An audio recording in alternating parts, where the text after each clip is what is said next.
Dans cette vidéo, on va voir comment on trouve la valeur initiale à partir d'une table de valeurs. On va regarder à partir de deux exemples. Donc ici, on a un exemple de quelqu'un, Newton, qui lance une pomme à la verticale à partir d'une hauteur de 1 mètre. Ensuite, il remplit les données dans un tableau de variation ou une table de variation. Ici, on peut voir la valeur initiale. En fait, quand on regarde dans un tableau de valeurs, c'est toujours la valeur de y quand x est égal à 0. Et puis ici, c'est la hauteur de la balle ou de la pomme, c'est-à-dire qui dépend du temps. Donc, puisque la hauteur dépend du temps, y dépend de x toujours. On peut redéfinir nos variables comme étant y et x. La valeur de y quand x égale 0, on peut aller directement voir, c'est ici. Alors, c'est notre valeur initiale. Alors, dans une table de valeurs, c'est très important de reconnaître que la valeur initiale, c'est la valeur de y quand x égale 0. On va passer à un deuxième exemple. Ici, on a le montant restant à payer sur une voiture en fonction du nombre de paiements effectués. Donc, quand on achète une voiture, parfois on paye par paiement. Donc, une fois que j'ai fait 12 paiements, il me reste 32 088 $. Une fois que j'ai fait 20 paiements, il me reste 26 740 $ à payer, et ainsi de suite. Le montant d'argent, ou le montant restant à payer, c'est-à-dire dépend du nombre de paiements effectués. Donc, comme d'habitude, on dit toujours Y dépend de X. On va redéfinir nos variables comme étant Y et X. Le problème ici, on avait dit que la valeur initiale, c'est la valeur de Y quand X égale 0, mais il n'y a aucun endroit où X égale 0 dans mon tableau de valeurs. Une chose qu'on pourrait faire, c'est essayer d'étendre notre tableau de valeurs, puis de reculer, ajouter des colonnes. C'est une façon qui ne fonctionne pas toujours, alors on va voir une différente façon. Si j'ai le tableau de valeurs, c'est parce que je peux trouver l'équation. Puis si je connais l'équation, je peux trouver la valeur initiale. Alors, on va commencer par trouver c'est quoi nos variations en Y en regardant nos bons. On se souvient qu'on fait toujours cette valeur moins cette valeur pour voir nos bons. Et ici, on va voir que ça nous donne une valeur négative qui veut dire que ça diminue. Alors, on peut faire la même chose de l'autre côté aussi pour aller voir nos bons en X. Comme on sait, la pente va être égale à delta Y sur delta X. Alors ici, on aurait une pente de moins 668,5.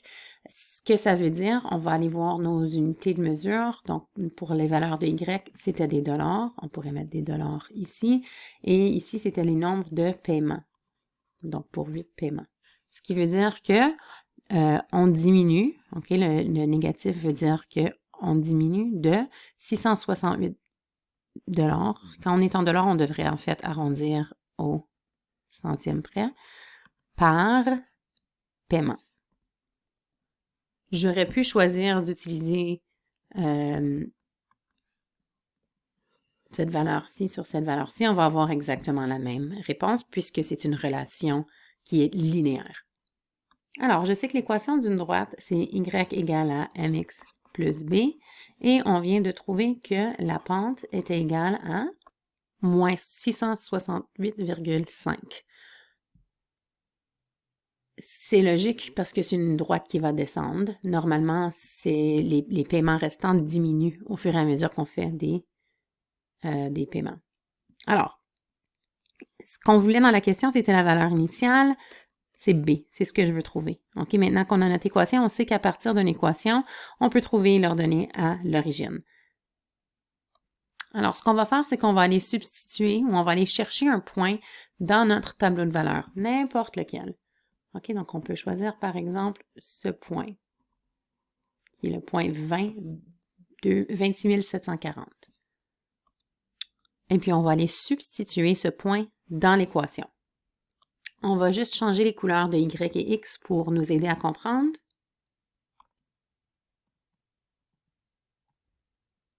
Et puis, on va remplacer les valeurs. Donc, on réécrit, au lieu d'écrire Y, on va écrire la valeur de Y. Donc, 26 740.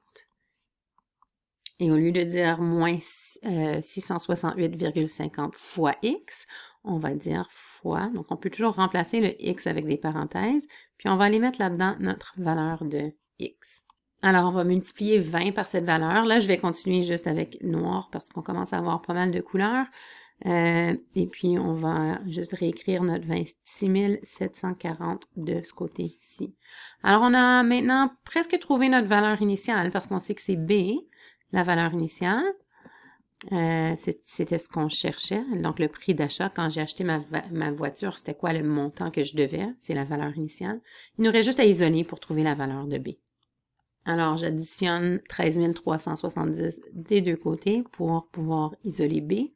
J'ai donc trouvé la valeur initiale. Des fois, on va juste le réécrire de l'autre côté, c'est plus beau. Donc, c'est 40 110 $.